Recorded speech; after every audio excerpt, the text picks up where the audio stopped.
Live from Hollywood, California, it's Sean's Sports Show. Tonight's starting lineup at guest, hailing from Basking Ridge, New Jersey, Dan O'Carter. Coaching Sean's Sports Show is Coach T. I'm Chicago's favorite sidekick, John Huck. Now please, give it up for Bethlehem, Pennsylvania's own, your host of Sean's Sports Show, Sean Green. Welcome to Sean's Sports Show Live, March Madness edition. March Madness, of course, is the 3-week stretch of time where college basketball becomes interesting simply because it's presented in an awesome bracket format. Let's be honest, brackets can make anything exciting. If you've ever been accused in a relationship of, say, not listening, like I may have, just ask your partner to present their conversation in bracket format. It's so much more exciting. Tonight, the benefits of kale. Face off against a recap of a friend's Pilates-themed birthday party. Cinderella season for kale so far. Can they upset Pilates-themed birthday party? I don't know. Can they? I'm tuning in. Of course, the big news in college basketball is the head coach of the University of Arizona, Sean Miller, is supposedly on an FBI wiretap offering to pay a player $100,000. That's not his only problem. He also has a tremendous sweating issue. If we could show the photo here of Sean Miller sweating it up. Just drenching those shirts. He's actually the first person to enter a wet t-shirt contest in a button-up. To his credit, the coach denies it. Not the sweating, of course, the pain of the players. But the real question is, the FBI? A wiretap to figure out if college players get paid? I ran my own separate investigation completely free of taxpayer money, and you know what? It turns out they get paid. You know how I know that? Because I saw the movie Blue Chips in 1994. Combine that with the fact that every NBA player admits to getting paid in college, case closed. Nothing else on the FBI's desk, really? Russian agents, assault rifles. We still don't know who killed Biggie and or Tupac. We're 0 for 2. What's next for the FBI? A 9-month investigation to find out if I'm an Eagles fan? I watched every season of the original X-Files, and not once did they ever investigate amateur athletics. Get to the real issues, the FBI. Spaceships and fucking crazy guns. The big news, though, in football, and there's always big news because it's football, right? The NFL just wrapped up their combine. Now, if you're not familiar with the NFL combine, it's a big event in Indianapolis where they gather the best college players and proceed to race them, weigh them, and measure them. Basically, it's a state fair for draft picks. And the blue ribbon for biggest muscles goes to a different guy on HGH. Now, they treat them like livestock. It's very uncomfortable. The NFL commissioner, I guess to raise awareness for the NFL and possibly some charities, he raced the 40-yard dash in a suit and tie. Now, I gotta admit, there is something interesting about a man sprinting in a suit, but the entire time he's running, I'm just reminded of Forrest Gump, and I'm just imagining the NFL commissioner thinking, I don't know how to deal with my problems. Feels like he's running from something. In completely random basketball news, a story about Allen Iverson's mother has resurfaced in which she claims that she got pregnant with Allen Iverson without having intercourse.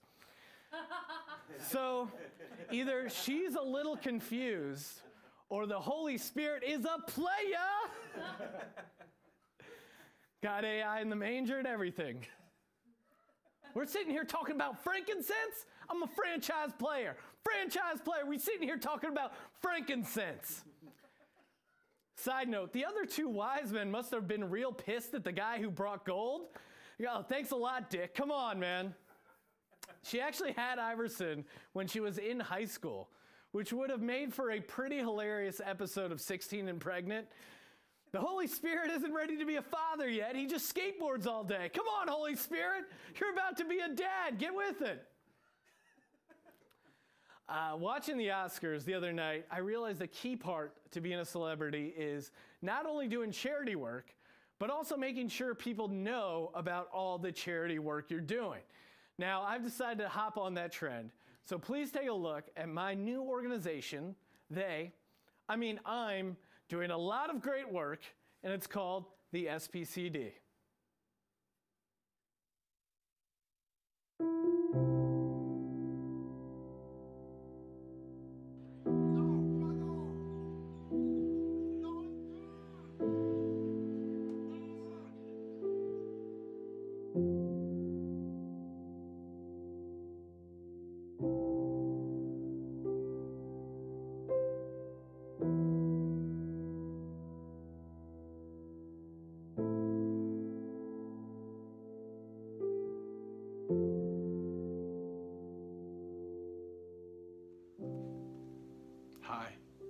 I'm Sean Green. Please say you'll be the answer for an innocent degenerate suffering right now. A degenerate who needs your help. For only $2 a week. I need more than $2. For only $10 a week. Let's shoot for 20, please. For only $20 a week. You can help rescue degenerates from their abusers, like shitty refs and guys who won't play through sprained ankles. To help them fill those brackets they so desperately need. Act now, and you'll receive a free framed photo of a degenerate, plus a tote bag. Now's your chance to say, I won't let one more degenerate suffer.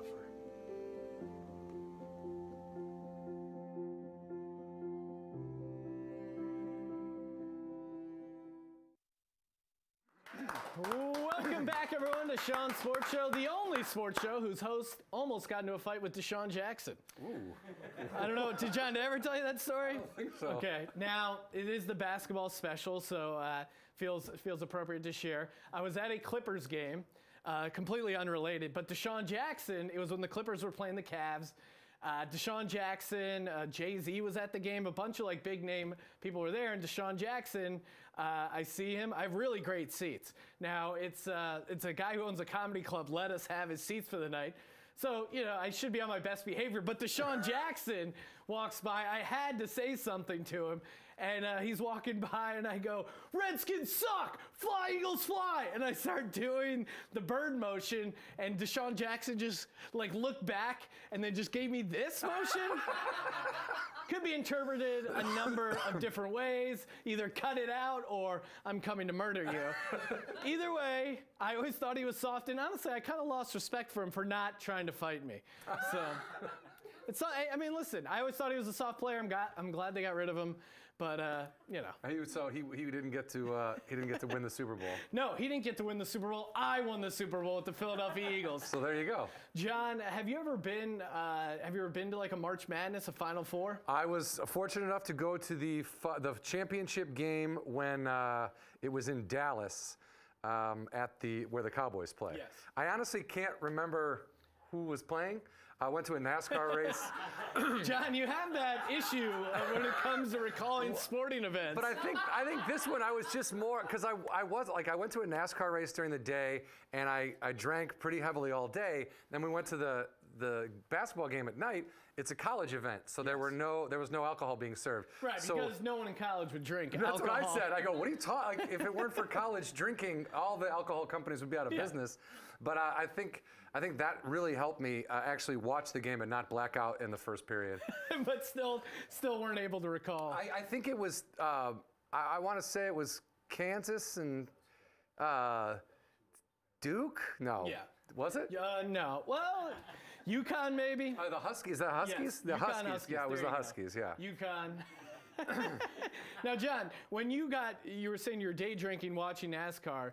I remember you once told a story on Sean's Sports Show theater show where you had talked about getting so hungover at a NASCAR event that you like passed out. Oh, Is this a separate? This is separate. Yeah, that's a separate binge drinking NASCAR story. Yes. And what happened with that one? Well, I was up all night. We just wrapped a show that I was working on. We were in Vegas. A friend of mine showed up. He was like, I got these pit passes. We can go to the NASCAR race tomorrow. I go, great. I know that the NASCAR race doesn't happen until 4 or so in the afternoon the next day. At about 5:30 in the morning, my friend turns to me, we're like hanging out at a bar or whatever, and he turns to me and goes, hey man, just so you know, to get those tickets, we have to be there at 6:30 a.m. And I was like, what? And it was 5:30, so it was hot, so I just wore shorts, and by the time I got there, they're like, dude, you can't wear shorts in the pit. So I had to go to a Walmart and buy jeans. And then by the time I got there, I was like, good night, everybody. And I almost, during the national anthem, I almost fell into, we were right at the M&M car, so Kyle Busch, and I almost fell into all his gas tanks and knocked them all over. So maybe you were ahead of your time. Yeah, because I don't like Kyle Busch. Some people took a knee, and you decided to just lay out for the national anthem. I was protesting the fuel abuse that was happening in NASCAR. I got to switch to ethanol. And then I fell asleep in the alleyway, and the security was like, "You got to get out of here, man." And I was like, "Okay." Imagine being too drunk for NASCAR. Give it up for John Huck, everyone.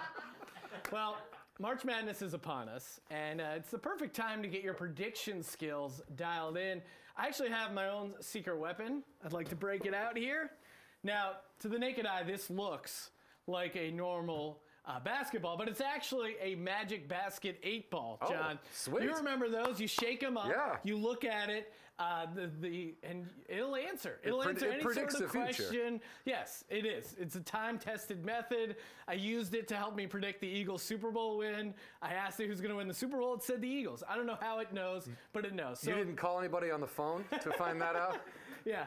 Hello? Hello? Hello? It's the first time we've used the phone. I know. Good improvising on the phone. I do want to do a sketch, not to tip my hand too much. I want to do a sketch where it's just people answering football phones, getting really bad news. Like, what do you mean Grandma's not going to make it? It's terminal. Football's still sweet, though. They can take Grandma, but they can never take my sweet, sweet football phone. All right, time to get to the current sketch. This is our Magic Basket 8-ball. All right. Okay, shake it up. I'm going to look it in the eye.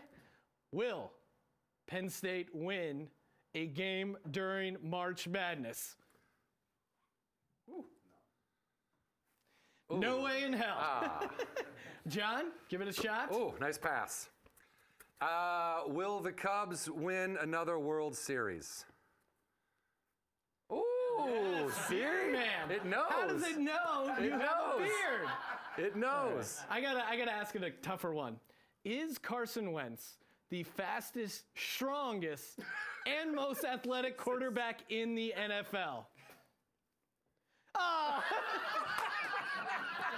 What's wrong with that, Magic 8-ball basketball? How many spring training baseball games will I watch before my wife makes fun of me? Well, gotta ask again, John. All right. How many more spring training games will I watch before my wife makes fun of me? Is this my wife? Yeah. All right. Come on, Magic Basket 8-ball. Tell me this. I will be out in Las Vegas for March Madness. Should I take every dollar I own and put it on a 16 parlay? Well, it's laughing, but it still told me to go for it. I'm going to take that as a sign. I don't know. That's a little mixed messages right there. All right, Magic Basket 8-ball. It's a tongue twister. Yeah. Have the Blackhawks lost their will to play hockey and or live? Yeah, that's about right. All right, well, that does it for the Magic Basket 8-ball. Our next guest, he still has his will to live along with an awesome comedy show in South Bay Monday night at Poncho's. Please welcome comedian Dano Carter. How are you, man? Dano, grab a seat here. I know you're Adam Sandler wardrobe. That's right. Exactly. It's March Madness. Yeah, there you go. It's March. I know that we're not gonna- specifically asked if I had to wear shorts for this in my Facebook post. And I Yes, said you no. did. And I wear pants. I misread that as a joke. I was like, oh yeah, it's a talk show. I wear a suit. I thought the pants would be implied. Well, Hey, who am I? I wear mesh shorts all the time. I've gone on rants about amazing sweatpants, but I like it. Your outfit's matching. I'm all in. It's You're March rocking Madness, Notre man. Dame. We need to win tomorrow and the next day to make the tournament. Yes, Notre Dame on the bubble. They need a couple wins in the ACC tournament. You guys just beat Pittsburgh, but that's not much of an accomplishment. No, They're horrible not at this all. season. They're you 0 guys 19 in the ACC. really need to get on a run and go. You went to college at Notre Dame, right? That's correct. Yes. Now, what Notre Dame athletes were popular when you were on the team? Jeff Samardzija. Or not on the Brady team. Quinn. Brady Quinn. Jeff Ooh. Brady Samardzija. Quinn was in my dorm. Now, actually. did you any kind of crazy Brady Quinn stories? At Christmas time, there was all these like memorabilia outside his dorm room that it was just lined up with footballs and jerseys and shit. Oh, because just everyone was like, hey, you got to sign this. And he would. Yeah. Yes. And he would. Now, I'm also I'm an Irish guy. I'm, kind of a fan of Notre Dame just because you get sucked into it being an Irish guy. Are you a big, you guys got to watch Rudy at Notre Dame at least once, right? Every football Saturday it's on in every single... I know it sounds cliche, but you got to watch it, right? I put it on before every Bumble date I have. To get you fired up. I'm going to believe. Hey, this is the Bumble date. If he could do that, maybe I could get this girl. Exactly. What can happen? It is, it's pretty hilarious. I feel like, the Notre Dame, the Fighting Irish.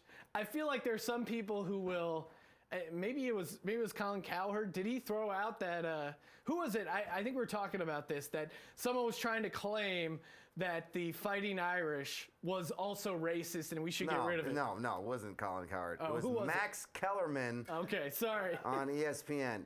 So he compared, first of all, the Cleveland Indians got rid of their logo. Chief He's Wahoo. gone. Chief Wahoo's gone. He will be after the next season. He put him. So they like, we got to get one more. They're keeping the name. They're changing all the uniforms. Keeping the name the Indians. Yeah, but that's not the racist part. It's the logo. Yeah, that was for sure. And so I just want them. I want to see them introduce their new politically correct. Like, here's the new logo for the Cleveland Indians. It'll be a C. Or it's just like this is a giant teepee. It's just a brown guy working at 7-Eleven. But no. But somebody's actually upset about the fighting. I mean, and then Max Kellerman gets on. He's like, now they got rid of that logo. It's time to get rid of the next most offensive logo, the Notre Dame Fighting Irish Leprechaun.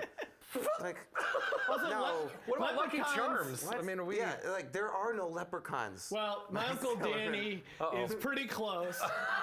He's an angry, short, drunk guy who claims to have some gold buried somewhere, and we'll fight you at the end of a rainbow. Listen, he's got his kicks. Yes, actually, I think you probably have. I know him.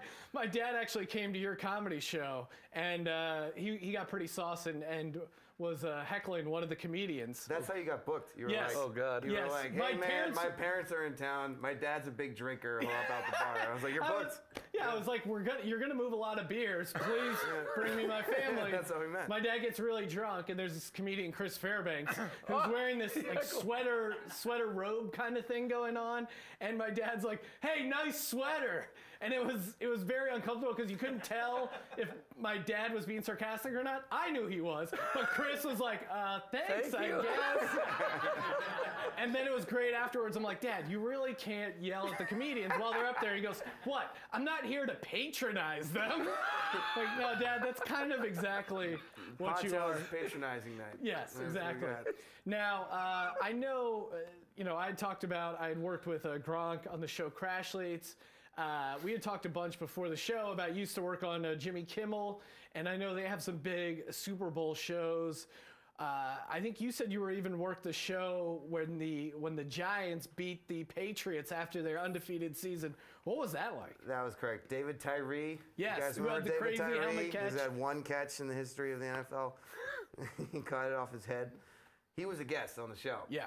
And my job was to greet the guests. That was my job. Yes. And I told my buddy beforehand, I was like, I'm going to tell David Tyree that I got laid because of his catch. And I just said that. So I told him, I was like, man, I was at the Super Bowl party, and I had my eyes on this girl the whole time, and she wasn't giving me nothing. And then she's a big Giants fan. You made that catch, and then she pounced me, started making out with me, and it worked out great for me. And he goes, no shit, I got to get a picture with you, man. He takes a picture with me.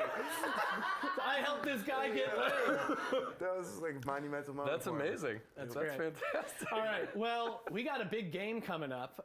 It's our own take on March Madness, but before we get there, I think it's time we get a little pep talk from Coach T. Give it up for Coach T, everyone. Coach! Boys, now it's March Madness time. There's a lot of madness going on right now with the NCAA. So I want to talk to some of my fellow coaching brethren. What the hell's going on, boys? You're getting investigated by the FBI? Who you got doing your recruiting for you, the Russians? We're talking on wiretaps now? Are you kidding me, Sean? You're on a wiretap? Have you not seen Goodfellas? Have you not seen any mafia movie? You trying to get us all buried in the Nevada desert? They're talking about paying 17, 18-year-old kids six-figure salaries for one semester. I'm actually for that. But damn, that's a lot of money. My first year in coaching was 1966. I was the running backs coach at the great University of West Virginia, coaching under the almighty Bobby Bowden. I got paid $1,200, a bathtub filled with sunflower seeds, and a 3-pack of white athletic tape. Call me old school, but back in my day, you wanted a top recruit, all you had to do was get him a lease that he could never qualify for like a Ford Mustang at a dealership owned by a booster, maybe drop off a bag of like 5, 10, 15,000 tops. And then like an all like expense weekend at whatever's the best local strip club. But maybe I'm just old school. I don't know. Back to you guys. Give it up for Coach T. I think Coach T is old school, guys. I feel pretty Dude, pumped up. 1966. I didn't realize that was his first coaching gig. He looks great for how old he is. Yeah, you can't tell. That's crazy. All right, guys, it's time for the big game, March Total Madness. The maddest people in college basketball are the coaches, right? The majority of whom, they're deranged lunatics, but they get a pass because they figure out some way to win. So we set up a bracket where we have some of the angriest coaches in the game going head-to-head. I'll share some incidents that highlight their madness, and you have to guess which one has a higher winning percentage to see who is the better functioning sociopath. You guys ready? Yeah. All right, let's do it. First up, our first matchup. We have UTEP coach Tim Floyd, a man who once got so upset at a ref that he was not only ejected, but he had to be escorted out by a police officer. He's going up against Arizona State head coach Bobby Hurley, who is fined $10,000 for chasing and confronting referees. Dano, which one of these is the more functioning sociopath? I went to the Bobby Hurley basketball camp when perfect. I was about 12 years old, so I'm going to go with the UTEP guy. All right. You know, he taught me everything I know. John? I'll go with the other guy. The other guy meaning Tim Floyd. Not the UTEP guy. Okay, Bobby you're Hurley, going then. Bobby Hurley. Bobby Hurley? He's going Tim Floyd. The winner Floyd. is Tim Floyd. Oh. .624 winning percentage, better than that slacker Bobby Hurley just getting an aneurysm for nothing. All right. Well, no. How many games has he won? He's won a lot. He's won a bunch, but 586 winning percentage, you're barely above 500. You call yourself a sociopath. All right. Next matchup, we got John Chaney. I love this guy. He's a classic Philadelphia guy, former Temple coach who once sent in a goon against UMass. The player committed 4 fouls in 3 minutes and broke another player's arm. This is my favorite part, though. He also threatened opposing coach John Calipari after a game by saying, "I'll kill you. You remember that." He was only suspended for one game. For that? One game. They caught it on camera. Death threat is 1 game suspension. It is John Calipari, though. I think they must have factored that in. Everybody wants to kill him. Yeah, exactly. Versus Hall of Fame angry guy, former Indiana coach Bobby Knight, who, amongst many incidents, he once threw a chair out onto the court. He once headbutted one of his own players, which he contended was an accident. And he was also investigated for choking multiple people. Again, all separate incidents. Dano, who is the better sociopath? I got to go with Bobby Knight. He's the only guy whose face will actually match the color of the jersey. Yeah. Goes full well, him and Tom Coughlin. That's got to be close. Although I guess they're mostly blue. Johnny? I'm going with the other guy. He looks like a stress pooper. That guy needs a squatty potty. Yeah. I need fiber. Yeah, man, it might be his whole anger thing is he's backed up. He's got a future with squatty He's potty. going to have a colon problem. All right, John Chaney, .67 winning percentage. That is not good enough to beat Bobby Knight, .706. That's almost 71%. Yeah. You understand why they put up with him choking people. Headbutting his own player versus death threat. Claimed it was an accident. What did the player say? I think the player said, I don't want to be choked, so I'll go along with whatever Coach Knight wants. All right, our final matchup, guys. For all the marbles, matchup number 3. Current coach of Duke, Coach K, who he once had a former player, Taylor King, convinced his name was Motherfucker because that's the name he used to get the players' attention. He's squaring off against current South Carolina coach Frank Martin, who is dubbed the scariest coach in college basketball and was once suspended for being caught on camera telling his player to answer the fucking question, asshole. He's also really into the musician Pitbull. I feel like I had to throw that. I feel like that fits the sociopath mold. Dano, who are you going with, Coach K or Coach Martin?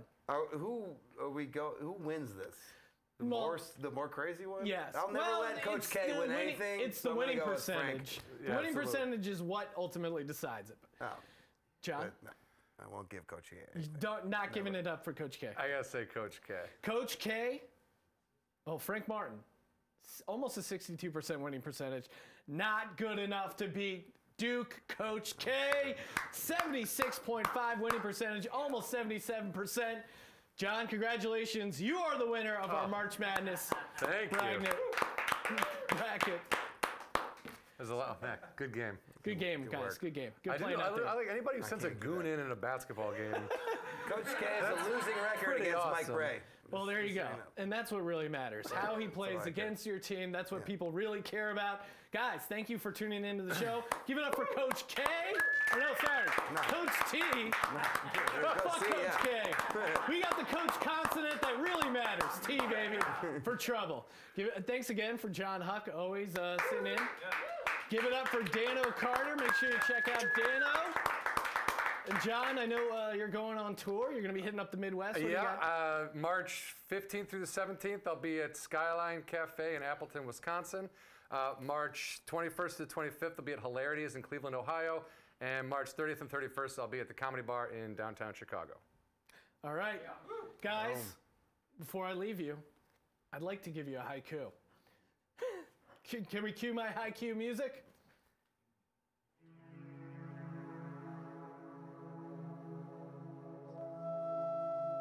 Anger is a gift.